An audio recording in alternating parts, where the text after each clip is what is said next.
ನನ್ನ ಪ್ರೀತಿಯ ಪ್ರಥಮ ಪಿ ಯು ಸಿ ವಿದ್ಯಾರ್ಥಿಗಳೇ, ಎಲ್ಲರಿಗೂ ಕೂಡ ಬೆಳಗಿನ ಶುಭೋದಯಗಳು. ದೇವರು ಎಲ್ಲರಿಗೂ ಕೂಡ ಚೆನ್ನಾಗಿಟ್ಟಿರಲಿ. ಇಂಥ ಕ್ವಶನ್ ಪೇಪರ್ ನಿಮಗೂ ಬರಲಿ ಅಂತ ನಾನು ದೇವ್ರ ಹತ್ರ ಕೇಳ್ಕೊಳ್ತೇನೆ. ಯಾಕಂದರೆ ಎಲ್ಲೂ ಒಂದು ಕ್ವಶನ್ ಕೂಡ ಡಿಫಿಕಲ್ಟ್ ಇರಕಂಡ್ರೆ ಇಡೀ ಕ್ವಶನ್ ಪೇಪರಲ್ಲಿ ಇಂಥ ಕ್ವಶನ್ ಪೇಪರು ನಿಮ್ಮ ಜಿಲ್ಲೆನಲ್ಲೂ ಬರಲಿ. ಯಾಕೆ ನನಗೆ ಡಿಫಿಕಲ್ಟ್ ಅನ್ನಿಸ್ತಾ ಇಲ್ಲ ಅಂತ ಹೇಳಿದರೆ, ನಾನು ಪ್ರಿಪೇರ್ ಆಗಿದ್ದೀನಿ, ನೀವು ಕೂಡ ಪ್ರಿಪೇರ್ ಆಗಿದ್ದೀರಾ ಅಂದ್ಕೊಂಡಿದ್ದೀನಿ. ನಾನು ಅಪ್ಲೋಡ್ ಮಾಡಿರುವಂಥ ಈ 4 ಕ್ವಶನ್ ಪೇಪರ್ ಸಾಕು ಕಣ್ರಿ. ಓಲ್ಡ್ ಕ್ವಶನ್ ಪೇಪರ್ ಸುದ್ದಿನೇ ಹೋಗಬೇಡಿ. ಈ 4 ಕ್ವಶನ್ ಪೇಪರು ಇದೇ ವರ್ಷದ ಅಪ್ಲೋಡ್ ಮಾಡಿದ್ದೀನಲ್ವ, ಅಷ್ಟೇ ಸಾಕು. ಜೊತೆಗೆ ನನ್ನ ಪ್ರೀತಿಯ ವಿದ್ಯಾರ್ಥಿಗಳೇ, ಮೊದಲನೆಯ ಕೆಲಸ ಮಾಡಬೇಕಾಗಿರೋದು ತಾವುಗಳು ಇದೇ ವಿಡಿಯೋದ ಡಿಸ್ಕ್ರಿಪ್ಷನ್ ಬಾಕ್ಸಲ್ಲಿ ಗ್ರಾಮರಿನ ಲಿಂಕನ್ನು ಕೊಟ್ಟಿರ್ತೇನೆ. ಗ್ರಾಮರಲ್ಲಿ ಯಾರು ಔಟ್ ಆಫ್ ಹೊಡೆದ್ರೋ 80 ಔಟ್ ಆಫ್ 80 ಫಿಕ್ಸು ಸರ್. ಯಾಕಂದರೆ ಇರೋದೇ 80 ಮಾರ್ಕ್ಸಿಗೆ ಎಕ್ಸಾಮು, ಬರೀ 3 ತಾಸು ಕೊಡ್ತಾರೆ.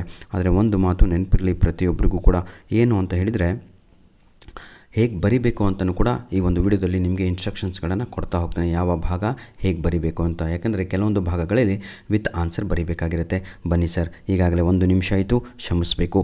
ಪಾರ್ಟ್ ಎ 100% ಈ ಒಂದು ಕ್ವಶನ್ ಪೇಪರು ನಿಮಗೆ 80 ಮಾರ್ಕ್ಸಿಗೆ ಇಲ್ಲಿ ಕಾಣ್ತಾ ಇದಲ್ವಾ, ಇದರಲ್ಲಿ ನಿಮಗೆ ಕಡಿಮೆ ಅಂದರೂ ಒಂದು 40ರಿಂದ 50 ಮಾರ್ಕ್ಸು ನಿಮ್ಮ ಒಂದು ಕ್ವಶನ್ ಪೇಪರಲ್ಲಿರುತ್ತೆ. ಅಷ್ಟು ಈಸಿಯಾಗಿ ಅಷ್ಟು ಇಂಪಾರ್ಟೆಂಟ್ ಕ್ವಶನ್ಸ್ಗಳು ಈ ಒಂದು ಕ್ವಶನ್ ಪೇಪರಲ್ಲಿ ಇದೆ. ಬನ್ನಿ ಸರ್, ಮೊದಲನೆಯ ಪ್ರಶ್ನೆ ನೋಡಿ. The man expected dash kind of judgement from the commission ಅಂತ ಇದೆ. ಇದಕ್ಕೆ ಸರಿಯಾದ ಉತ್ತರ 100% ನನ್ನ ಪ್ರೀತಿಯ ಪ್ರಥಮ ಪಿ ಯು ಸಿಯ ವಿದ್ಯಾರ್ಥಿಗಳೇ, ಆ್ಯನ್ ಇಂಪಾರ್ಷಿಯಲ್, ಅದು ಸಿ ಅಂತ ಆನ್ಸರು. ಬಹಳ ಅಂದರೆ ಬಹಳ ಇಂಪಾರ್ಟೆಂಟ್ ಕ್ವಶನ್ನು. ಕ್ವಶನ್ ನಂಬರ್ 2 ನೋಡಿ. The commission did not include any one from man side. ಹೌದು, ಆ ಕಮಿಷನು ಮನುಷ್ಯನ ಕಡೆಯಿಂದ ಯಾರನ್ನು ಕೂಡ ಅಪಾಯಿಂಟ್ ಮಾಡ್ಕೊಂಡಿರಲ್ಲ.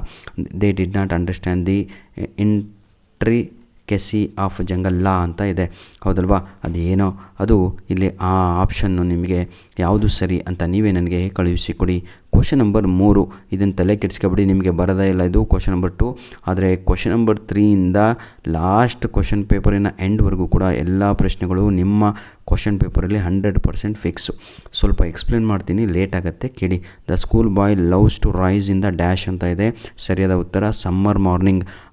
ಆನ್ಸರ್ ಸಿ ಆಗಿರುತ್ತೆ. ಯಾಕೆ ಗೊತ್ತಾ, ನಿಮ್ಮ ಪದ್ಯದ ಮೊದಲನೇ ಸಾಲು I love to rise in the summer morn ಅಂತ ಇದೆ. ಸಮ್ಮರ್ ಮಾರ್ನಿಂಗ್ಗೆ ಆನ್ಸರು. ನೆಕ್ಸ್ಟ್ 4ನೆಯ ಪ್ರಶ್ನೆ. Mara call the medicinal creeper. Mara around a medicinal ಕ್ರೀಪರಲ್ಲಿ ಒಬ್ಬ ಮಾರಾ ಅಂತ ಕ್ಯಾರೆಕ್ಟ್ರು ಆ ಬಳ್ಳಿಯನ್ನು ಕಳ್ಳ ಅಂತ ಕರೀತಾನೆ. ಹಾಗಿದ್ರೆ ಸರಿಯಾದ ಉತ್ತರ ಥೀಫ್ ಅಂತ. ಆಪ್ಷನ್ನು ಬಿ ಇದೆ ಅಲ್ವಾ, ಅದೇ ಆನ್ಸರು. ಕ್ವಶನ್ ನಂಬರ್ 5 ನೋಡಿ. ಏನು ಮ್ಯಾಚ್ ದ ಫಾಲೋಯಿಂಗ್, ಎಷ್ಟು ಈಸಿ ಇದೆ. ಕೃಷ್ಣ ಏನಾಗಿರ್ತಾನೆ, ಆಟೋ ರಿಕ್ಷಾ ಡ್ರೈವರ್, ನೆನಪಿರಲಿ ಆಯಿತಾ. ವೈಟ್ ಮ್ಯಾನ್ ಯಾರು, ಡಾಕ್ಟರು. ಚಂದ್ರು ಯಾರು, ಪ್ಲ್ಯಾಂಟ್ ಪೆಥಾಗೋನಿಸ್ಟ್. ಹಾಗಿದ್ರೆ ಸರಿಯಾದ ಉತ್ತರ ಏನು ವಿದ್ಯಾರ್ಥಿಗಳೇ, ಆಪ್ಷನ್ ಬಿ ಆಗಿ ಇರುತ್ತೆ. 6ನೆಯ ಪ್ರಶ್ನೆಯನ್ನು ನೋಡೋಣ. Dash was highly valued by the inhabitants of the city. Oru Manushyan ಪಾಠದಲ್ಲಿ ಆ ಒಂದು ಊರಿನ ಜನರಿಗೆ ಬಹಳ ಪ್ರಮುಖವಾಗಿ ವ್ಯಾಲ್ಯೂ ಏನು ಕೊಡ್ತಾಯಿದ್ರು ಇದಕ್ಕೆ ಅಂತ ಹೇಳಿದರೆ, ದುಡ್ಡೇ ದೊಡ್ಡಪ್ಪ ಆಗಿತ್ತು ಅವರ ಊರಲ್ಲಿ. ಹಾಗಿದ್ರೆ ಸರಿಯಾದ ಉತ್ತರ ಆಪ್ಷನ್ ಎ ಆಗಿ ಇರುತ್ತೆ. 7ನೆಯ ಪ್ರಶ್ನೆ ನೋಡೋಣ. The man who came forward to pay the narrator's bill was dash ಅಂತ ಇದೆ. ಇದಕ್ಕೆ 100% ಸರಿಯಾದ ಉತ್ತರ ಅವನು ಸ್ಟ್ರೇಂಜರ್ ಆಗಿರ್ತಾನೆ. ಆದರೆ ಇಲ್ಲೆಲ್ಲೂ ಸ್ಟ್ರೇಂಜರ್ ಅಂತ ಕೊಟ್ಟೇ ಇಲ್ಲ ಕಣ್ರಿ. ಸ್ಟ್ರೇಂಜರಿನ ಒಂದು ಕ್ವಾಲಿಟೀಸ್ ಹೇಳುವ ಸಮಯದಲ್ಲಿ A man with A red turban ಅಂತ ಇದೆ ಟೆಕ್ಸ್ಟ್ ಬುಕ್ಕಲ್ಲಿ. ಹಾಗಿದ್ರೆ ಸರಿಯಾದ ಉತ್ತರ ಆಪ್ಷನ್ ಎ ಆಗಿ ಇರುತ್ತೆ. ನನ್ನ ಪ್ರಥಮ ಪಿ ಯು ಸಿ ವಿದ್ಯಾರ್ಥಿಗಳೇ, ಈ ಕ್ವಶನ್ ಪೇಪರ್ ಬಿಡಬೇಡಿ. ನಿಜವಾಗಿಯೂ ಇದೇ ಕ್ವಶನ್ ಪೇಪರ್ ನಿಮ್ಮದೇ ಅಂದ್ಕೊಂಡು ಓದಿ ಕಂಡ್ರಲ್ಲೇ 100% ಫಿಕ್ಸು ಬರುತ್ತೆ. In the poem money madness the poet is so terrified of dash. ಎಷ್ಟು ಸಲ ರಿಪೀಟ್ ಆಗಿದೆ ನೋಡಿ ಇದು ಕ್ವಶನು. ಸರಿಯಾದ ಉತ್ತರ ಇಲ್ಲಿ ಅದು ಆಪ್ಷನ್ ಬಿ ಆಗಿರುತ್ತೆ. ಕಲೆಕ್ಟಿವ್ ಮನಿ ಮ್ಯಾಡ್ನೆಸ್ ಅಂತ ಇದೆಲ್ವಾ, ಅದೇ ಅದು ಉತ್ತರ ಅಥವಾ ಎ ಉತ್ತರ ಆಗಿರುತ್ತೆ. ಆದರೆ ಬಹಳ 100% ಬಿ ಕಡೆಗೆ ಹೋಗ್ತೇವೆ. 9ನೆಯ ಪ್ರಶ್ನೆ. According to Nasruddin Sheikh dash a man's true religion ಅಂತ ಇದೆ. ಎಜುಕೇಷನ್ ಕಂಡ್ರಿ, ಅವರಪ್ಪ ಎಜುಕೇಷನ್ ಬಗ್ಗೆ ಮಾತಾಡ್ತಾನೆ. ಹಾಗಿದ್ರೆ ಸರಿಯಾದ ಉತ್ತರ ಆಪ್ಷನ್ ಎನೇ ಸರಿಯಾದ ಉತ್ತರ. 10ನೆಯ ಪ್ರಶ್ನೆ. If I was a tree ಅಂತ ನಿಮಗೆ ಪೋಯಮ್ ಇದೆ. 300 ಕೋಟಿ ದೇವತೆಗಳು ಗೋವಿನಲ್ಲಿ ವಾಸವಾಗಿದ್ದಾರೆ ಅಂತ ಇದೆ. ಗೋವು ಅಂತ ಹೇಳಿದರೆ ಇಂಗ್ಲೀಷಲ್ಲಿ ಕೌ ಅಂತ ಹೇಳ್ತೀವಿ. ಅದನ್ನು ನಾವು ಪವಿತ್ರವಾದ ಗೋವು ಅಂತ ಕರಿತೀವಿ. ಹೋಲಿ ಕೌ ಅಂತ ಇದೆಯಾ, ಇಲ್ಲ. ಎಲ್ಲಿ ಹೋಲಿ ಫೈರ್ ಅಂತ ಇದೆ, ಅದು ತಪ್ಪು. ಸ್ಯಾಕ್ರೆಡ್ ಕೌ ಅಂತ ಇದೆ ಅಲ್ವಾ, ಹೋಲಿ ಅಂದ್ರೇ ಸ್ಯಾಕ್ರೆಡ್. ಎ ಆಪ್ಷನ್ನೇ 100% ಸರಿ. ಈಗ ಫಿಲ್ ಇನ್ ದ ಬ್ಲ್ಯಾಂಕ್ಸ್ ಕಡೆಗೆ ನಾವು ಹೋಗೋಣ.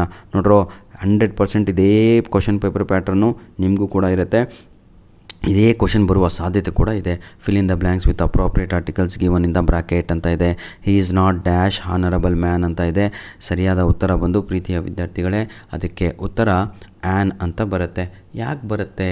ಅದು ಓವೆಲ್ ಸೌಂಡ್ ಕಂಡ್ರೋ, ಅಷ್ಟೇ, ಮತ್ತೆ ಏನೂ ಇಲ್ಲ. ನಂತರದಲ್ಲಿ ಡ್ಯಾಶ್ ಟ್ರುತ್ ಅಂತ ಇದೆ, ದಿ ಅಂತ ಬರಿಬೇಕು. 3 ಆಪ್ಷನ್ ಕೊಟ್ಟಿದ್ದಾರೆ, ಎ ಆ್ಯನ್ ದಿ. ಅದರಲ್ಲಿ ಸರಿಯಾದ ಉತ್ತರ ಮೊದಲನೆಯ ಪ್ರಶ್ನೆಗೆ ಆ್ಯನು, ಸೆಕೆಂಡಿಗೆ ದಿ ಅಂತ ಬರುತ್ತೆ. ಆಯಿತಾ? ಯಾರಿಗೆ ಗ್ರಾಮರ್ ಅರ್ಥ ಆಗಲ್ವೋ ಈ ವಿಡಿಯೋದಲ್ಲಿ ಡಿಸ್ಕ್ರಿಪ್ಷನ್ ಬಾಕ್ಸಲ್ಲಿ ಕಲಿಸಿದ್ದೇನೆ ಕಣ್ರೋ, ಅಲ್ಲಿ ಹೋಗಿ ಕಲೀರಿ. ಇಲ್ಲೇ ಹೇಳ್ಕೊಡ್ತೀನಿ ಬನ್ನಿ. ಕ್ವಶನ್ ನಂಬರ್ 12, ಮಾರಾ ಡಿಡ್ ನಾಟ್ ಹ್ಯಾವ್. ಇದು ಭಾಳ ಸಲ ಕೇಳಿದ್ದಾರೆ ಕಣೋ, ಎಲ್ಲ ಕ್ವಶನ್ ಪೇಪರಲ್ಲೂ ನೆನ್ಪಿಟ್ಕೊಳ್ರು ತಮ್ಮ. ನೋಡಿ, Mara did not have any teeth dash right side on the right side ಅಂತ. ಇನ್ನಲ್ಲ, ಆನು. ಆಯಿತಾ? Next of his mouth, O F ಅಂತ ಬರಬೇಕು. ಸಿಂಗಲ್ ಎಫ್ ಇದೆಯಾ? ಓ ಎಫ್ ನೆನಪಿಟ್ಕೊಳ್ಳಿ. ಆಯಿತಾ? ಲಾಸ್ಟಿಗೆ ನೋಡಿ, ಈ ದೇ ಹ್ಯಾಡ್ ಫಾಲನ್, ಎಲ್ಲ ಉದುರಿ ಹೋಗಿದ್ದಾವೆ. ಓ ಎಫ್ ಎಫ್ ಅಂತ ಬರಿಬೇಕು, ನೆನ್ಪಿಟ್ಕೊಳ್ರು. ಈಗ ನಾನು ಸ್ವಿಚ್ ಆಫ್ ಅಂತ ಹೇಳಿದರೆ ಓ ಎಫ್ ಎಫ್, ಅಲ್ಲಿ ಸಿಂಗಲ್ ಎಫ್ ಬರಲ್ಲ.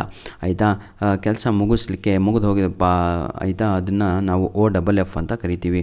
ಹಾಗಿದ್ರೆ ಸರಿಯಾದ ಉತ್ತರಗಳು ಇಲ್ಲಿ ಆನ್ ಅಂತ ಫಸ್ಟು, ನಂತರದಲ್ಲಿ ಓ ಎಫ್ ಅಂತ, 3ನೇ ಲೈನಿಗೆ ಓ ಡಬಲ್ ಎಫ್ ಅಂತ. Clear my dear? ಬನ್ನಿ ಈಗ ಮ್ಯಾಚ್ ದಿ ಫಾಲೋಯಿಂಗನ್ನು ನೋಡೋಣ. ಬನ್ನಿ, ಮ್ಯಾಚ್ ದ ಫಾಲೋಯಿಂಗ್ ಎಷ್ಟು ಈಸಿಯಾಗಿದೆ. ನಿಮಗೂ ಕೂಡ 5 ಮಾರ್ಕ್ಸಿಗೆ ಬರುತ್ತೆ ಕಣ್ರೋ, ಮಿಸ್ ಮಾಡ್ಕೊಬೇಡಿ. ಹಲೋ ಗುಡ್ ಮಾರ್ನಿಂಗ್ ಅಂತ ಇದೆ. ಈಗ ನಾನು ನಿಮಗೆಲ್ಲರಿಗೂ ಕೂಡ good morning, good evening, good afternoon ಅಂತ ಹೇಳಿದರೆ ಅದನ್ನು ನಾವು ಗ್ರೀಟಿಂಗ್ಸ್ ಅಂತ ಕರಿತೀವಿ. ಗ್ರೀಟಿಂಗ್ಸ್ ಅಂದರೆ ಬರೀ ಇಷ್ಟೇ 3 ಅಲ್ಲ. How do you do, how are you ಅಂತ ಕೇಳಿದರೂ ಕೂಡ ಇದನ್ನು ಗ್ರೀಟಿಂಗ್ಸ್ ಅಂತ ಕರಿತೇವೆ. Next it is very nice ಅಂತ ಇದೆ. ಅದು ಅವರೇ ಆನ್ಸರ್ ಕೊಟ್ಟುಬಿಟ್ಟಿದ್ದಾರೆ, ಕಾಂಪ್ಲಿಮೆಂಟೇ ಆನ್ಸರ್ ಅದಕ್ಕೆ. ಮತ್ತೆ ನೀವು ಬೇರೆ ಕಡೆ ಹುಡುಕಬೇಡಿ. ಆಯಿತಾ? ಇಟ್ ಈಸ್ ವೆರಿ ನೈಸ್ ಅಂದರೆ ಕಾಂಪ್ಲಿಮೆಂಟು. ನಂತರದಲ್ಲಿ ಯು ಆರ್ ವೆರಿ ಸ್ಮಾರ್ಟ್ ಅಂದರು compliment. You look stunning compliment. You are beautiful compliment. ಆಯಿತಾ? ಮೀಟ್ ಮೈ ಫ್ರೆಂಡ್ ಶಾಂತಲಾ ಅಂತ ಇದೆ. ಇವರು ನನ್ನ ಫ್ರೆಂಡು ಕಣೋ ಅಂತ ಮೀಟ್ ಮಾಡಿಸಿದರೆ ಅದನ್ನು ನಾವು ಪರಿಚಯ ಅಂತ ಕರಿತೀವಿ. ಆಪ್ಷನ್ ಇ ಇದೆ ಅಲ್ವಾ, ಅದೇ ಆನ್ಸರು ಇಂಟ್ರೊಡ್ಯೂಸಿಂಗ್ ಅಂತ. ಅರ್ಥ ಆಯ್ತು? ಇಲ್ಲಿ ಇಂಟ್ರೊಡ್ಯೂಸಿಂಗ್ ಅಂತ ಇದೆ. ನಿಮ್ಮ ಕ್ವಶನ್ ಪೇಪರಲ್ಲಿ ಎಕ್ಸ್ಪ್ರೆಸ್ಸಿಂಗ್ ಇಂಟ್ರೊಡಕ್ಷನ್ ಅಂತಲೂ ಕೂಡ ಬರ್ಬೋದು. ಬರೀ ಇಂಟ್ರೊಡಕ್ಷನ್ ಅಂದರೆ ಇಷ್ಟೇನಾ? ಇಲ್ಲ ಕಣ್ರೋ. ಇಂಟ್ರೊಡ್ಯೂಸಿಂಗ್ ಅಂತ ಹೇಳಿದರೆ my name is Shantala, my name is Islam, ಆಯಿತಾ? ಹೀಗೆಲ್ಲ ಬರುತ್ತೆ. Thank you so much sir, ಇಷ್ಟೋಕೊಂಡು ನೀವು ಹೇಳಿಕೊಟ್ರಲ್ವಾ, ಥ್ಯಾಂಕ್ ಯು ಅಂತ ನಿಮ್ಮ ಮನಸ್ಸಲ್ಲಿ ಏನಾದರೂ ಬಂದರೆ ನೀವು ನನಗೆ ಕೃತಜ್ಞತೆಗಳನ್ನು ಹೇಳ್ತಾ ಇದ್ದೀರಾ ಅಂತ. ಅದನ್ನು ನಾವು ಎಕ್ಸ್ಪ್ರೆಸ್ಸಿಂಗ್ ಗ್ರ್ಯಾಟಿಟ್ಯೂಡ್ ಅಂತ ಕರಿತೀವಿ. ನೋಡಿ, ಥ್ಯಾಂಕ್ ಯುಗೆ ಏನಂತ ಬರೀಬೇಕು? ಎ ಆಪ್ಷನ್ ಇದೆ ಅಲ್ವಾ, ಎಕ್ಸ್ಪ್ರೆಸ್ಸಿಂಗ್ ಗ್ರ್ಯಾಟಿಟ್ಯೂಡ್. ಗ್ರ್ಯಾಟಿಟ್ಯೂಡ್ ಅಂದರೆ ಕೃತಜ್ಞತೆಗಳು. ಥ್ಯಾಂಕ್ ಯು ಸೋ ಮಚ್ ಅಂತ ಹೇಳಿದರೆ ಮಾತ್ರ ಅಲ್ಲ, thank you, thanks a lot, thanks, bundle of thanks, ಇದನ್ನೆಲ್ಲದೂ ಕೂಡ ನಾವು ಗ್ರ್ಯಾಟಿಟ್ಯೂಡ್ ಅಂತ ಕರಿತೀವಿ. ಓಹ್ ಐ ಫೀಲ್ ಸಾರಿ. ಸಾರಿ ಅಂತ ಬಂತು, ನೆನ್ಪಿಟ್ಕೊಳ್ಳಿ, ಅದೇನು ಸಿಂಪತಿ ಅಂತ. ಆಯಿತಾ? ಸಿಂಪತಿ ತೋರಿಸ್ತಾ ಇರೋದು ಎಕ್ಸ್ಪ್ರೆಸ್ಸಿಂಗ್ ಸಿಂಪತಿ, ಆಪ್ಷನ್ ಡಿ. ಅರ್ಥ ಆಯಿತು ಅನಿಸುತ್ತೆ. ಧನ್ಯವಾದಗಳು. ಬೇಜಾರಾಗ್ಬೇಡ್ರಪ್ಪ, ವಿಡಿಯೋ ಲೆಂತಿ ಆಗುತ್ತೆ, ಏನೋ ಕೊರಿತಾನಲ್ಲ ಅಂತ. ಯಾಕೆ ಕೊರಿತೀನಿ ಅಂದರೆ ನಿಮ್ಮ ಮಾರ್ಕ್ಸು ಜಾಸ್ತಿ ಬರಲಿ ಅಂತ. ಪಾರ್ಟ್ ಬಿಗೆ ಬಂದಿದ್ದೀವಿ. ಎಷ್ಟು ಈಸಿ ಇದೆ ಕಂಡ್ರಲ್ಲಿ, ಎಲ್ಲ ರಿಪೀಟ್ ಆಗಿದ್ದಾವೆ ಕ್ವಶನ್ಸು. ಬಿಡಬೇಡಿ, ಬರೆದು ಕಲೀರಿ. ಹೇಳಿದ ತಕ್ಷಣ ಆನ್ಸರ್ ಬರ್ಕೊಂಬಿಡಿ. ಎಲ್ಲ 2 ಮಾರ್ಕ್ಸ್ ಕ್ವಶನ್ಸ್ ಇದು. 14 ಕ್ವಶನ್ ಏನು? Who was the king of the jungle. ಯಾರು? Lion was the king of the jungle. Who ಜಾಗದಲ್ಲಿ ಲಯನ್ ಬರ್ತಾರೆ, ಮುಗೀತು. ಬಿ ಅಂತ ಹಾಕಿ 14 ಬಿ. ಅಲ್ಲಿ ಏನು ಕ್ವಶನ್ ಇದೆ? What did he want in his Kingdom. ಅವನ ಕಾಡಿನಲ್ಲಿ ಲಯನಿಗೆ ಏನು ಬೇಕಾಗಿತ್ತು ಅಂದರೆ ಪೀಸ್ ಆ್ಯಂಡ್ ಟ್ರ್ಯಾಂಕ್ವ್ಯಾಲಿಟಿ ಅಂತ ಬರಿಬೇಕು. ಆದರೆ ಓದದೇ ಇರೋನು ಏನು ಮಾಡ್ತಾನೆ ಗೊತ್ತಾ? ಅವನಿಗೆ ಆಹಾರ ಬೇಕಾಗಿತ್ತು ಅಂತ ಬರಿತೀರ ಮಂಗಗಳು ನೀವು. ಆಯಿತಾ? ಏನು? ಪೀಸ್ ಆ್ಯಂಡ್ ಟ್ರ್ಯಾಂಕ್ವ್ಯಾಲಿಟಿ ಅಂತ ಬರೀರಿ. ಇದು ಭಾಳ ಸಲ ಬಂದಿದೆ ಕಣ್ರೋ MCQಸಲ್ಲೂ. ಆಯಿತಾ? 15ನೆಯ ಪ್ರಶ್ನೆ, ನೇಮ್ ಎನಿ 2 ಥಿಂಗ್ಸ್ ಅಂತ ಇದೆ. ಇದಂತೂ 100% ನಾನು ಒಂದು 10 ಕ್ವಶನ್ ಪೇಪರಲ್ಲೂ ಇದೇ ಕ್ವಶನ್ ಇದೆ ನೋಡಿ. ಯಾವುದು ಗೊತ್ತಾ? ಸ್ವೀಟ್ ಕಂಪನೀಸ್ ಯಾವುದು ಸ್ಕೂಲ್ ಬಾಯ್ ಪದ್ಯದಲ್ಲಿ ಅಂತ ಹೇಳಿದರೆ, allow to rise in the summer ಮಾನ್ when the bird sings on every tree birds. ಒಂದು ಸಿಕ್ತ ಆನ್ಸರು. ಆಯಿತಾ? The distance huntsman. ನೋಡಿ, ಸೆಕೆಂಡ್ ಆನ್ಸರು ಡಿಸ್ಟೆನ್ಸ್ ಹನ್ಸ್ಮ್ಯಾನ್. ಇನ್ನೊಂದು ಯಾವುದು? ಸ್ಕೈಲಾರ್ಕ್. ಈ ಮೂರರಲ್ಲಿ ಯಾವ್ದು ಬರೆದ್ರು ಉತ್ತರ. ಡಿಸ್ಟೆನ್ಸ್ ಹನ್ಸ್ಮ್ಯಾನು, ಸ್ಕೈಲಾರ್ಕು, ಬರ್ಡ್ಸ್ ಯಾವುದಾದ್ರೂ 2 ಬರೀರಿ. ಕ್ವಶನ್ ನಂಬರ್ 16 ನೋಡಿ, ವಾಟ್ ವರ್ ದ 2 ಡಿಸೀಸಸ್ ಅಂತ ಇದೆ. ಎಲ್ಲ ಕ್ವಶನ್ ಪೇಪರಲ್ಲೂ ಇದೆ ಕಂಡ್ರೋ. ಇದು 2 ಮಾರ್ಕ್ಸಿಗೆ ಬರಲಿಲ್ಲ ಅಂದರೆ 4 ಮಾರ್ಕ್ಸಿಗೆ ಫಿಕ್ಸ್ ಕಂಡ್ರೋ ಕ್ವಶನ್ನು. ಆಯಿತಾ? ಕೃಷ್ಣನಿಗೆ ಇದ್ದಂಥ 2 ಕಾಯಿಲೆಗಳು ಯಾವುದು ಅಂತ ಕೇಳಿದ್ದಾರೆ. ಮೊದಲು ಕ್ವಶನ್ ಅರ್ಥ ಮಾಡ್ಕೊಳ್ಳಿ, ಬರದೇ ಬರೀತೀರಾ ನೀವು. ಯಾವ ಕಾಯಿಲೆಗಳು ಹೇಳಿ ನೋಡೋಣ. ಅವನಿಗೆ ಒಂದು ಬಾಯ್ಲ್ಸ್, BOILS ಅಂತ ಇದೆ. ಇನ್ನೊಂದು ಕಾಯಿಲೆ ಯಾವುದು? ಪೈಲ್ಸ್ ಅಂತ, PILES ಅಂತ ಆಯಿತಾ. ಆ ಜಾಗದಲ್ಲಿ 2 diseases var boils and piles ಅಂತ ಬರೀರಿ, ಅಷ್ಟೇ ಸಾಕು, ಮತ್ತು ಜಾಸ್ತಿ ಬೇಡ. 2 ಮಾರ್ಕ್ಸ್ ಬಂತು.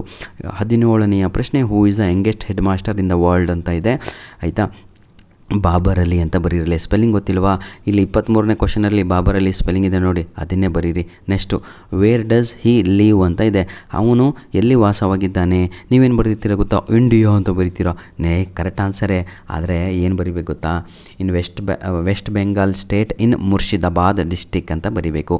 ವೆಸ್ಟ್ ಬೆಂಗಾಲ್ ಸ್ಟೇಟಲ್ಲಿ ಆಯಿತಾ, ಮುರ್ಷಿದಾಬಾದ್ ಯಾವುದು ಡಿಸ್ಟಿಕ್ಕಲ್ಲಿ ಇದ್ದಾನೆ ಇನ್ ಇಂಡಿಯಾ ಆಯಿತಾ. ಈ ರೀತಿ ಬರೀಬೇಕು ಕಣ್ರೋ. ಇನ್ನೂ ಬನ್ನಿ, ಈಗ 3 ಮಾರ್ಕ್ಸು ನಾನು ಹೇಳಿದ ಪ್ರಶ್ನೆಗಳು ಬಂದಿದ್ದಾವ. ಯಾಕೆ ಗೊತ್ತಾ? ನಿಮಗೆ ನಾನು ಕ್ವಶನ್ ವಿತ್ ಆನ್ಸರ್ ಅಪ್ಲೋಡ್ ಮಾಡಿ ಕೊಟ್ಟಿದ್ದೇನೆ. ಯಾರೆಲ್ಲ ಹೊಸದಾಗಿ ನನ್ನ ಯೂಟ್ಯೂಬ್ ಚಾನಲ್ ನೋಡ್ತಾ ಇದ್ದೀರೋ, ಕ್ವಶನ್ ಆನ್ಸರ್ ಅಪ್ಲೋಡ್ ಮಾಡಿ ಬಿಟ್ಟುಬಿಟ್ಟಿದ್ದೇನೆ ಕಣ್ರೋ. ಅದನ್ನೇ ಬರೀರಿ, ಎಕ್ಸಾಮಲ್ಲಿ ಔಟ್ ಆಫ್ ಔಟ್ ತೆಗಿತೀರಾ. ಚಾಲೆಂಜ್ ಕಣ್ರೋ. 18ನೇ ಪ್ರಶ್ನೆ ಏನು ಗೊತ್ತಾ?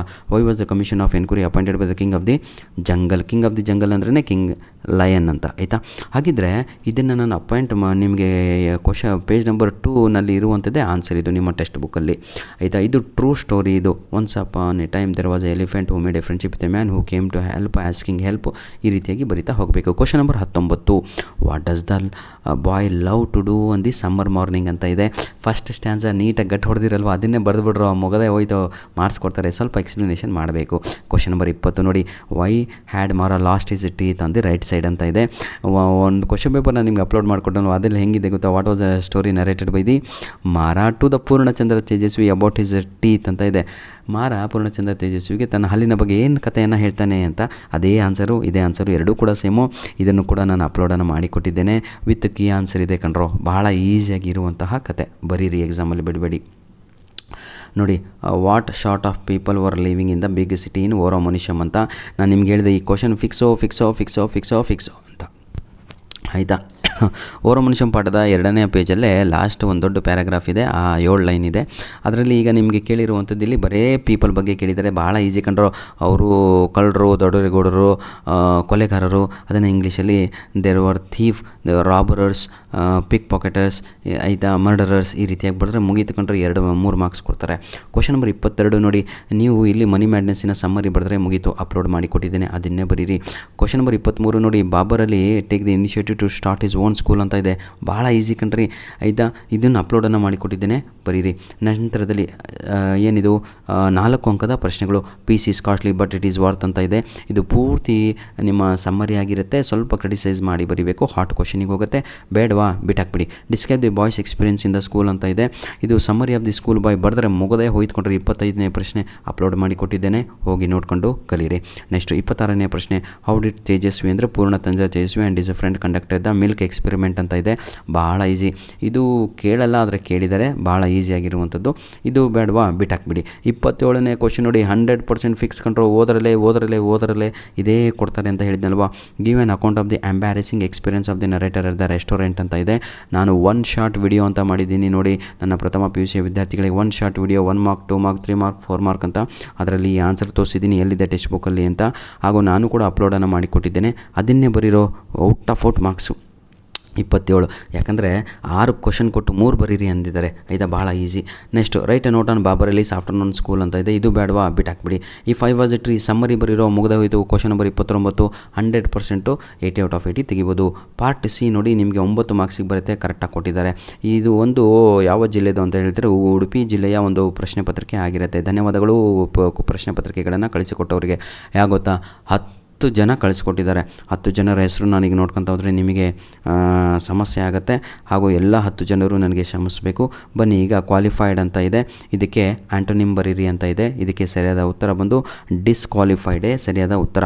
ಯಾಕೆ ಡಿಸ್ಕ್ವಾಲಿಫೈಡೇ ಸರಿಯಾದ ಉತ್ತರ, ಬೇರೆ ಉತ್ತರಗಳೆಲ್ಲ ತಪ್ಪು ಅಂತ ಹೇಳಿದರೆ ಇದನ್ನು ಪ್ರಿಫಿಕ್ಸ್ ಮಾಡಿ ಅಂತ ಕೊಟ್ಟಿದ್ದಾರೆ. ಇಲ್ಲಿ ಫಸ್ಟಿಗಿದೆ ನೋಡಿ ಆಯಿತಾ. ಪ್ರಿಫಿಕ್ಸು ಮಾಡಬೇಕು, ವಿರುದ್ಧ ಪದನೂ ಮಾಡಬೇಕು. ಆ್ಯಂಟೋನಿಮ್ ಅಂದರೆ ವಿರುದ್ಧ ಪದ. ಪಾರ್ಟ್ ಸಿಗೆ ಬಂದ್ವಿ. ಕ್ವಶನ್ ಆನ್ಸರ್ ಬರ್ದು ಆಯಿತು ಕಣ್ರಿ, ಮುಗದೇ ಹೋಯ್ತು. ಪೇಪರು ಎಷ್ಟು ಮಾರ್ಕ್ಸಿಗಾಯ್ತು ಗೊತ್ತಾ, 50 ಮಾರ್ಕ್ಸಿಗೆ ಪೇಪರ್ ಮುಗಿಸಿದೆ ನಾನು. ಎಷ್ಟು ನಿಮಿಷದಲ್ಲಿ? 15 ನಿಮಿಷದಲ್ಲಿ. ಈಗ ನಾನು ಪಾರ್ಟ್ ಸಿನಲ್ಲಿ ಗ್ರಾಮರ್ ಭಾಗದಲ್ಲಿದ್ದೇನೆ. ಬನ್ನಿ. The team dash been working ಅಂತ ಇದೆ.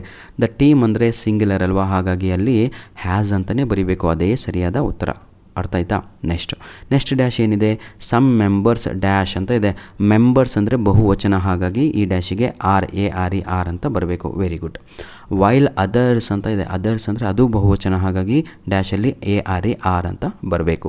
ನೆಕ್ಸ್ಟ್ ದಿ ಮ್ಯಾನೇಜರ್ ಅಂತ ಇದೆ, ಸಿಂಗ್ಯುಲರು, ಹಾಗಾಗಿ ಈಸ್ ಅಂತ ಬರಬೇಕು. I repeat, first answer is has, second answer is are, third answer is are, last answer is is. Clear. Next ನೋಡಿ ವಿದ್ಯಾರ್ಥಿಗಳೇ, fill in the blank with the suitable form the verb given in the bracket ಅಂತ ಇದೆ. 100% ಇದು ನಿಮಗೆ work out ಆಗುತ್ತೆ. ನೋಡಿ ಈಗ, once we were erecting a bamboo tree. ಒಂದು ದಿನ ನಾವು ವರ್ ಅಂದರೆ ಏನಂತೀರಾ, ಭೂತಕಾಲ ಆಯಿತಾ. ಅದು ಬಹುವಚನ ಹೌದು, ಆದರೆ ಭೂತಕಾಲ ಪಾಸ್ಟ್ ಟೆನ್ಸು ಹಾಗಿದ್ದರೆ ಮುಂದೆ ಬರುವ 99% ಎಲ್ಲವೂ ಕೂಡ ಪಾಸ್ಟ್ ಟೆನ್ಸಲ್ಲೇ ಇರುತ್ತೆ. ಬನ್ನಿ ನೋಡೋಣ. ವಿ ಡ್ಯಾಶ್ ನೀಡ್ ಅಂತ ಇದೆ. ಇದಕ್ಕೆ ಭೂತಕಾಲ ಏನು ಅಂದರೆ ನೀಡೆಡ್ ಅಂತ, NEED ಅಂತ. ನೆಕ್ಸ್ಟು ಸೊ ವಿ ಡ್ಯಾಶ್ ಅಂತ ಇದೆ, ಹಾಗಾಗಿ ನಾವು ಕಳಿಸಿದ್ವಿ ಅನ್ನಲಿಕ್ಕೆ ಪಾಸ್ಟ್ ಟೆನ್ಸು ಭೂತಕಾಲ ಸೆಂಟ್ SENT ಅಂತ. ಆದರೆ ನೀವು ಸೆಂಟ್ ಬರೆಯಲ್ಲ ಎಕ್ಸಾಮಲ್ಲಿ, ಸೆಂಡೆಡ್ ಅಂತ ಬರೀತೀರಾ. ಯಾಕಂದರೆ ನನಗೆ ಚೆನ್ನಾಗಿ ಗೊತ್ತು, ನೀವು ನನಗೆ ಕಮೆಂಟ್ ಹಾಕಿದಾಗ sir I sended English question paper, I sended chemistry question paper to you ಅಂತ ಬರೀತೀರಾ. ಸೆಂಡೆಡ್ ವರ್ಡೇ ಇಲ್ಲ ಕಂಡ್ರೋ ಇಂಗ್ಲೀಷಲ್ಲಿ. ಇವತ್ತು ತಿತ್ಕೊಳ್ಳಿ, you are my children, you are my student, you are my subscriber.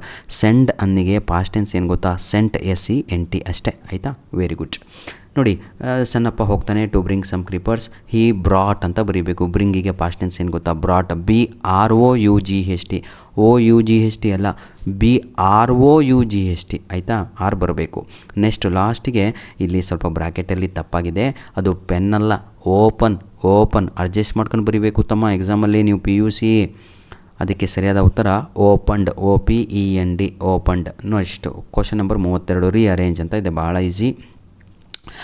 I don't eat ice cream in winter. ಆಯಿತಾ. Next ಬಿಗೆ ರೀಅರೇಂಜಲ್ಲಿ the world has more evil than good. ಆಯಿತಾ, ಅದೇ ಸರಿ. ಕ್ವಶನ್ ನಂಬರ್ 33, ಇದು ರೀಅರೇಂಜ್ ಅಲ್ಲ, ಇದು ಎರರ್ ರೆಕ್ಟಿಫೈಯಿಂಗ್ ದಿ ಎರರ್ ಅಂತ, ಅಥವಾ ನೀವೇನಂತೀರಾ ಕರೆಕ್ಟ್ ದಿ ಫಾಲೋಯಿಂಗ್ ಸೆಂಟೆನ್ಸ್ ಅಂತ. ಆ್ಯಂಡ್ ರೀರೆಡ್ ದೆಮ್ ಅಂತ ಇದೆ. ರೀರೆಡ್ ದೆಮ್ ಅಂದರೆ ಏನು ಗೊತ್ತಾ ಅರ್ಥ ಮಕ್ಕಳ, ಸಂಪೂರ್ಣವಾಗಿ ಬರೀರಲ್ಲೇ ಅಂತ. ಆಯಿತಾ. ಬನ್ನಿ ಕ್ವಶನ್ ನಂಬರ್ 33 ನೋಡೋಣ. ವೈ ಯು ಆರ್ ಲೇಟ್ ಅಂತ ಇದೆ. ಅದೇ ತಪ್ಪು. ಆರ್ ಈ ಕಡೆ, ಯು ಆ ಕಡೆ ಹೋಗಬೇಕು ಅಷ್ಟೇ. ಫುಲ್ಲು ಸೆಂಟೆನ್ಸ್ ಎಕ್ಸಾಮಲ್ಲಿ ಬರೀರಿ. ಆರು ಈ ಕಡೆ, ಯು ಆ ಕಡೆ ಬರೀರಿ. ಯಾಕಂದರೆ ವೈ ಆದಮೇಲೆ ವರ್ಬು ಬರಬೇಕು, ಆರು ಆಮೇಲೆ ಯು ಬರಬೇಕಾಯ್ತಾ. Next question number 2, children play cricket at 5:20 PM in the evening ಅಂತ ಇದೆ. ಎಲ್ಲ ಕರೆಕ್ಟ್ ಇದೆ ಸರ್. ಇನ್ ದ ಈವ್ನಿಂಗ್ ಅಂತ ಬರಬಾರ್ದು, PM ಅಂತ ಮೆನ್ಷನ್ ಮಾಡಿದ್ದೀರಾ. ಇನ್ ದ ಈವ್ನಿಂಗ್ ಅಂತ ಡಿಲೀಟ್ ಮಾಡಿ ಎಕ್ಸಾಮಲ್ಲಿ ಬರೆದು 5:20 PM ಫುಲ್ ಸ್ಟಾಪ್ ಹಾಕಿ ಅಷ್ಟೇ. ಫುಲ್ ಸೆಂಟೆನ್ಸ್ ಬರೀಬೇಕು. Question number 3, slow and steady win the race ಅಂತ ಇದೆ. ಏನೂ ತಪ್ಪಿಲ್ಲ ಇಲ್ಲಿ, ಒಂದು ವರ್ಬ್ ತಪ್ಪಿದೆ, ವಿನ್ ಅಂತ. ಅದು ವಿನ್ಸ್ ಅಂತ ಬರೀಬೇಕು, WINS ಅಂತ ಅಷ್ಟೇ. One of my eye is swollen ಅಂತ ಇದೆ. ನನ್ನ 2 ಕಣ್ಣುಗಳಲ್ಲಿ ಒಂದು ಕಣ್ಣು ಅಂತ ಬರಬೇಕು ಅಂದರೆ ಅಲ್ಲಿ ಐಸ್ ಅಂತ ಆಗಬೇಕು, EYES ಅಂತ. ಎಲ್ಲ ಕೂಡ ಕರೆಕ್ಟಾಗಿದೆ. ನೆಕ್ಸ್ಟು ನೋಡಿ, ಈಗ ಡೂ ಫಾರ್ಮ್ಸ್ ಇದೆ ನೋಡ್ರೋ, ಅಷ್ಟು ಈಸಿಯಾಗಿ do form, question tags, WH questions ಅರ್ಥ ಆಗಲ್ಲ. ಯಾರಿಗೆ ಅರ್ಥ ಆಗಿಲ್ವೋ ಇದೇ ವಿಡಿಯೋದ ಡಿಸ್ಕ್ರಿಪ್ಷನ್ ಬಾಕ್ಸಲ್ಲಿ ನಿಮಗೆಲ್ಲರಿಗೂ ಕೂಡ ನಾನು ಏನು ಮಾಡಿದ್ದೀನಿ ಗೊತ್ತಾ, ವಿಡಿಯೋ ಗ್ರಾಮರಿನ ನಿಮಗೆ ಮಿಡ್ ಟರ್ಮ್ ಎಕ್ಸಾಮಿಗೆ ಬರುವ ಲಿಂಕನ್ನು ಕೊಟ್ಟು ಕಲಿಸಿದ್ದೇನೆ. ಅದನ್ನು ಒಂದು ಅರ್ಧ ಗಂಟೆ ಕೂತ್ಕೊಂಡು ಅಷ್ಟು ಗ್ರಾಮರ್ ಕಲ್ತ್ಬಿಟ್ರಲ್ಲ, ಮುಗದೆ ಹೋಯ್ತಲ್ವ, ಜೀವನನೇ ಪಾವನ ಆಗುತ್ತೆ. ಬನ್ನಿ ಈಗ ನಿಮಗೆ ನಾನು ನವ್ಯ ಕಂಪ್ಲೀಟೆಡ್ ಹರ್ ನೋಟ್ಸ್ ಎಸ್ಟರ್ಡೇ ಅಂತ ಇದೆ. ಡೂ ಫಾರಮ್ ಅಂತ ಇದೆ. ಭಾಳ ಈಸಿ. ಡೂ ಫಾರಮ್ ಅಂದರೆ 3. ಆಯಿತಾ. ಬನ್ನಿ ಈಗ did Navya complete her notes yesterday ಅಂತ ಬರೆದು ಕ್ವಶನ್ ಮಾರ್ಕ್ ಹಾಕಬೇಕು. I repeat, did Navya complete her notes yesterday question mark. Next the boys were selling wild ಸ್ಟ್ರಾಬೆರೀಸ್ಗೆ ಇಲ್ಲಿ ಅಂಡರ್ಲೈನ್ ಇದೆ. Frame a question to gets underline word as a answer ಅಂತ ಇದೆ. ಇದಕ್ಕೆ ಸರಿಯಾದ ಉತ್ತರ ಬಂದು ನೋಡಿ, what were the boys selling ಅಂತ ಬರೀಬೇಕು. ಕ್ವಶನ್ ಮಾರ್ಕ್ ಹಾಕಬೇಕು. What were the boys selling ಅಂತ. ನೋಡ್ರೋ, ಇದನ್ನು ನಾನು ಕಲಿಸಿದ್ದೀನಿ, ಡಿಸ್ಕ್ರಿಪ್ಷನ್ ಬಾಕ್ಸಲ್ಲಿ ಲಿಂಕ್ ಕೊಟ್ಟಿದ್ದೀನಿ, ಕಲೀರಿ. ಕ್ವಶನ್ ಟ್ಯಾಗ್ ಎಷ್ಟು ಈಸಿ ಇದೆ ನೋಡಿ. It was not A small lake ಅಂತ ಇದೆ. ಭಾಳ ಈಸಿ. ವಾಸ್ ಇಟ್ ಅಷ್ಟೇ ಬರೀಬೇಕು. ವಾಸ್ ಇಟ್ ಅಂತ ಬರೆದು ಕ್ವಶನ್ ಮಾರ್ಕ್ ಹಾಕಿದರೆ ಅಷ್ಟೇ 1 ಮಾರ್ಕ್ಸ್ ಬಂತು. Was it answer. ಯಾಕೆ ಗೊತ್ತಾ, ಅದು ನೆಗೆಟಿವ್ ಸೆಂಟೆನ್ಸ್ ಇದೆ, ನಾವು ಪಾಸಿಟಿವ್ ಬರೀಬೇಕು. Question number B, they went to the market ಅಂತ ಇದೆ. ಹೆಲ್ಪಿಂಗ್ ವರ್ಬ್ ಆಬ್ಸೆಂಟ್ ಇರಲಿ, ಹಾಗಾಗಿ ಸರಿಯಾದ ಉತ್ತರ ಡಿಡ್ ನಾಟ್ ದೇ ಅಂತ. ಡಿಡಂಟ್ ದೇ ಅಂತ ಬರೀಬೇಕು. ಡಿಡ್ ಎನ್ ಅಪಾಸ್ಟ್ರಫಿ ಟಿ ಬರೆದು ದೇ ಅಂತ ಬರೆದು ಕ್ವಶನ್ ಮಾರ್ಕ್ ಹಾಕಬೇಕು. ನಂತರದಲ್ಲಿ ಇದು ಈಸಿ ಇದೆ ಸರ್, ಏನೂ ಇಲ್ಲ. Refer the following and list sports ಅಂತ ಇದೆ. What time does 100 meter event take place ಅಂತ ಇದೆ. ಎಷ್ಟು 3:30 PM ಅಂತ ಹಾಕಬೇಕು. ಅದನ್ನು ಫಸ್ಟ್ ಆನ್ಸರ್ ಅಷ್ಟೇ, ಮುಗೀತು. ಸೆಕೆಂಡ್ ಕ್ವಶನ್ ಏನು, which event is taking place at the stadium ಅಂತ ಹುಡುಕಬೇಕು. 3 ಲೈನಲ್ಲಿದೆ. ಯಾವ ಈವೆಂಟು 3000 ಮೀಟರ್ ರನ್ನಿಂಗ್ ಅಂತ ಬರೀರಲ್ಲ, ಭಾಳ ಈಸಿ ಬಿಡ್ರಿ. ಇದನ್ನು ಕಲಿಸ್ತೀನಿ ಈಗ, ಬನ್ನಿ ಆಯಿತಾ. ಕ್ವಶನ್ ನಂಬರ್ ಬಿ ನೋಡಿ 34. ಇದು ಗ್ರಾಮರು ಸ್ವಲ್ಪ ಡಿಫಿಕಲ್ಟ್ ನಿಮಗೆ ಅನಿಸ್ಬೋದು, ಆದರೆ ಈಸಿ, ನೆನ್ಪಿಟ್ಕೊಳ್ಳಿ. ಟ್ರೆಂಬಲ್ ಅಂತ ಒಂದು 4-5 ಲೈನ್ ಕೊಟ್ಟಿದ್ದಾರೆ. ಫಸ್ಟ್ ಕ್ವಶನ್ ಏನು, what part of speech is the given word ಅಂತ ಇದೆ. ಪಾರ್ಟ್ಸ್ ಆಫ್ ಸ್ಪೀಚ್ ಗೊತ್ತಿರಬೇಕು ನಿಮಗೆ, ನೌನು, ವರ್ಬು, ಅಡ್ವರ್ಬು, ಪ್ರನೌನು ಆಯಿತಾ. ಇದ್ರ ಬಗ್ಗೆ ಒಂದು ವಿಡಿಯೋ ಮಾಡಿ ನಾನು ಹಾಕಿದ್ದೇನೆ, new grammar first year PUC ಅಂತ, ಅದರಲ್ಲಿ ಕಲಿಸಿದ್ದೇನೆ, ಕಲೀರಿ. ಇಲ್ಲೂ ಕಲಿಸ್ತೇನೆ ಈಗ, ಬನ್ನಿ ನೋಡಿ. ಟ್ರಂಬಲ್ ಆದಮೇಲೆ ವಿ ಅಂತ ಬರ್ತಿದ್ದಾರೆ. ವಿ ಅಂದರೆ ಏನು ಗೊತ್ತಾ, ವರ್ಬ್ ಅಂತ. ಹಾಗಿದ್ರೆ ಮೊದಲನೇ ಆನ್ಸರ್ ನಮಗೆ ವಾಟ್ ಪಾರ್ಟ್ ಆಫ್ ಸ್ಪೀಚ್ ಅಂತ ಕೇಳಿದಾರಲ್ವಾ, ಏನು ಬೇಡ, ವರ್ಬ್ ಅಂತ ಬರೀರಿ ಸಾಕು, 1 ಮಾರ್ಕ್ಸ್ ಕೊಡ್ತಾರೆ. VERB ಅಂತ ಅಷ್ಟೇ. ಕ್ವಶನ್ ನಂಬರ್ 2 ನೋಡಿ, ಎನ್ ಅಂತ ಬಂದರೆ ಅಲ್ಲಿ ನೌನ್ ಅಂತ ಬರೀರಿ ಆಯಿತಾ. ಪಿ ಅಂತ ಬಂದರೆ ಪ್ರೊನೌನ್ ಅಂತ ಬರೆಯೋದು. ಆದರೆ ಇಲ್ಲಿ ಏನಿದೆ, ವಿ ಅಂದರೆ verb. What is the adjective form of the given word ಅಂತ ಇದೆ. ಹಾಗಿದ್ರೆ ಅಡ್ಜೆಕ್ಟಿವ್ ಇದರ ಏನು ಅಂತ ಕೇಳಿದ್ದಾರೆ. ADJ ಅಡ್ಜೆಕ್ಟಿವ್ ಅಂದರೆ ಹುಡುಕಂತ ಹೋಗಿ, ಎಲ್ಲಿದೆ ADJ. ಹಾಂ, ಲಾಸ್ಟಿಂದ 2ನೇ ಲೈನ್ ಇದೆ ನೋಡಿ, ಎಲ್ಲರೂ ಟ್ರೆಂಬ್ಲಿ ಅಂತ ಆದಮೇಲೆ ADJ ಅಂತ ಹಾಕಿದ್ದಾರೆ. ಸಿಗ್ತಾ ಎಲ್ಲರಿಗೂ? ವೆರಿ ಗುಡ್, ಸಿಗ್ತಾ, ವೆರಿ ಗುಡ್. ಹಾಗಿದ್ರೆ ಸರಿಯಾದ ಉತ್ತರ ಏನು, ಸೆಕೆಂಡಿಗೆ ಟ್ರೆಂಬ್ಲಿ, TREMBLY ಅಂತ ಬರೀಬೇಕು ಆಯಿತಾ. ನೆಕ್ಸ್ಟ್ 3ನೇ ಕ್ವಶನ್ ಏನು, ಮೀನಿಂಗ್ಫುಲ್ ಸೆಂಟೆನ್ಸ್ ಮಾಡ್ರಪ್ಪ. ಕೊಟ್ಟಿರೋ ವರ್ಡ್ ಏನು, ಟ್ರೆಂಬಲ್ ಅಂತ ಕೊಟ್ಟಿದ್ದಾರೆ. ಟ್ರೆಂಬಲ್ ಅಂದರೆ ಗೊತ್ತಿಲ್ವಾ, ಮೊದಲು ಇದರ ಮೀನಿಂಗ್ ನೋಡ್ಕೊಳ್ಳೋಣ ನಾವು. ವೀಕ್ನೆಸ್ ಅಂತ ಇದೆ, ಫಿಯರ್ ಅಂತ ಇದೆ, ಎಕ್ಸೈಟ್ಮೆಂಟ್ ಅಂತ ಇದೆ. ಈಗ ನಾವು ಒಂದು ಸ್ವಂತ ವಾಕ್ಯವನ್ನು ಮಾಡಬೇಕು. ಮೇಕ್ ಎ ಮೀನಿಂಗ್ಫುಲ್ ಸೆಂಟೆನ್ಸ್ ಅಂತ, ಭಾಳ ಈಸಿ. ಅಜ್ಜಿ ಏನಂತೀರ, ಚಳಿಗೆ ಸ್ವಲ್ಪ ಟ್ರಂಬ್ಲಿಂಗ್ ಮಾಡ್ತಾಯಿತ್ತು ಅಂತ ಬರೀರಿ. An old men begin to tremble because of cold ಅಂತ ಏನಾದರೂ ಬರಿಬೋದು ಕಣ್ರೋ. When teacher rise a question in the class I tremble, ನಾನು ಹೆದರ್ಕಂತೀನಿ ಅಂತ ಆಯಿತಾ. ನೆಕ್ಸ್ಟ್ ಒಂದು ಲೆಟ್ರನ್ನು ಕೊಟ್ಟಿದ್ದಾರೆ, ಹೇಗೆ ಬರೀಬೇಕು, ಏನು ಬರೀಬೇಕು ಅಂತ ಇದೇ ವಿಡಿಯೋದ ಡಿಸ್ಕ್ರಿಪ್ಷನ್ ಬಾಕ್ಸಲ್ಲಿ ಒಂದು 3 ಲೆಟ್ರನ್ನು ಕೊಟ್ಟಿರ್ತಾನೆ. ಆ 3 ಲೆಟ್ರಲ್ಲೇ ನಿಮಗೆ ಬರುವಂಥದ್ದು ಎಕ್ಸಾಮಿಗೆ. ಒಂದು ಸ್ಟಡಿ ಸರ್ಟಿಫಿಕೇಟು, ಇನ್ನೊಂದು ಇಲ್ಲ ಬ್ಯಾಂಕಿನ ಬಗ್ಗೆ ಬರುತ್ತೆ, ಇಲ್ಲ TC ಬಗ್ಗೆ ಬರುತ್ತೆ, ಇಲ್ಲ ಒಂದು ಕಂಪ್ಲೇಂಟ್ ಲೆಟ್ರ್ ಬರುತ್ತೆ. ನೆಕ್ಸ್ಟು ಡೈಲಾಗ್ ರೈಟಿಂಗ್ ನೋಡ್ರೋ, ಎಷ್ಟು ಈಸಿ ಇದೆ. Part E, Sanjay has got ಆಯಿತಾ. ಇದನ್ನು ನೀವು ಬರಿಬೋದು. ಅದು ಬೇಡ ಅಂತ ಅನಿಸಿದರೆ ತಾವುಗಳು ಡೈರೆಕ್ಟಾಗಿ ಇದಕ್ಕೆ ಜಂಪ್ ಆಗಿ ಇದನ್ನೇ ಬರೆದುಬಿಡಿ, ಡ್ಯಾಶಸ್ಸನ್ನು ತುಂಬಿ. ಗುಡ್ ಮಾರ್ನಿಂಗ್, ಆವಾಗ teacher very good morning Raju ಅಂತ ಕೇಳ್ತಾರೆ. ಏನಪ್ಪ ಮ್ಯಾಟ್ರು, ಯಾಕೋ ಬಂದಿದ್ದೀಯಾ? ಆವಾಗ ರಾಜು ಹೇಳ್ತಾನೆ, sir I am not feeling well. ಅದನ್ನೇ answer, I am not feeling well, I have to go to hospital. ಆವಾಗ ಟೀಚರ್ ಕೇಳ್ತಾರೆ, which hospital are you going? ಆವಾಗ ರಾಜು ಹೇಳ್ತಾನೆ, ಟು ಗೌರ್ಮೆಂಟ್ ಹಾಸ್ಪಿಟಲ್ ಅಂತ ಬರೀರಿ ಆಯಿತಾ. ಟೀಚರ್ ಆವಾಗ ಟೇಕ್ ಕೇರ್, TAKECARE ಸಪ್ರೇಟ್ ಬರೀಬೇಕು, ಟೇಕ್ ಕೇರ್ ಆಯಿತಾ. ಇಷ್ಟೇ, ಮತ್ತೇನೂ ಇಲ್ಲ. ಇದು ರಿಅರೇಂಜ್ ದ ಫಾಲೋಯಿಂಗು, ಮೇಲೆ ಕೆಳಗಡೆ ಆಗಿದ್ದಾವೆ, ಅದನ್ನು ಹಾಕಿ ಬರೆಯೋದು, ಮತ್ತೇನು ಬ್ಯಾಸೇಜ್ ಇಲ್ಲ. ಧನ್ಯವಾದಗಳು. ನಿಮ್ಮ 23 ನಿಮಿಷ ನಾನು ಸಮಯ ವೇಸ್ಟ್ ಮಾಡಿದೇನೇನೋ ಅಂತ ನನಗೆಲ್ಲೂ ಅನಿಸಿಲ್ಲ ಸರ್. ಆದರೆ ದಯವಿಟ್ಟು ನಮ್ಮ ವೀಡಿಯೋಸ್ಗಳನ್ನು ಲೈಕ್ ಮಾಡಿ, ದಯವಿಟ್ಟು ಶೇರ್ ಮಾಡಿ. ಈ ವಿಡಿಯೋ ಮಿಸ್ ಮಾಡ್ಕೊಬೇಡ್ರಿ ಕಂಡ್ರು, 100% ಹೆಲ್ಪ್ ಆಗುತ್ತೆ. God bless you all. Grammar ಪರ್ಫೆಕ್ಟಾಗಿ ಈ ವಿಡಿಯೋದ ಡಿಸ್ಕ್ರಿಪ್ಷನ್ ಬಾಕ್ಸಲ್ಲಿ ಗ್ರಾಮರ್ ಕೊಟ್ಟಿದ್ದೇನೆ, 100% ಅದೇ ಗ್ರಾಮರ್ ಬರೋದು. God bless you all. ದಯವಿಟ್ಟು ಒಂದು ಲೈಕ್ ಪ್ರೆಸ್ ಮಾಡಿ, ಹಾಗೂ ಹೈಪ್ ಅಂತ ಆಪ್ಷನ್ ಬರುತ್ತೆ, ಆ ಪಾಯಿಂಟ್ಸನ್ನು ನಮಗೆ ಕ್ರೆಡಿಟ್ ಮಾಡಿ ಕಮೆಂಟ್ಸಲ್ಲಿ ಅಂತ ಹೇಳ್ತಾ ವಿಡಿಯೋನ ಇಲ್ಲಿಗೆ ಮುಗಿಸ್ತಾ ಇದ್ದೇನೆ. ಧನ್ಯವಾದಗಳು. All the best. ದಯವಿಟ್ಟು ಎಕ್ಸಾಮ್ ಆದ ತಕ್ಷಣ ನಿಮ್ಮ ಪ್ರಶ್ನೆ ಪತ್ರಿಕೆಗಳನ್ನು ನಮಗೆ ಕಳಿಸಿಕೊಡಿ ಅಂತ ಹೇಳ್ತಾ ವಿಡಿಯೋನ ಮುಗಿಸ್ತಾ ಇದ್ದೇನೆ. God bless you.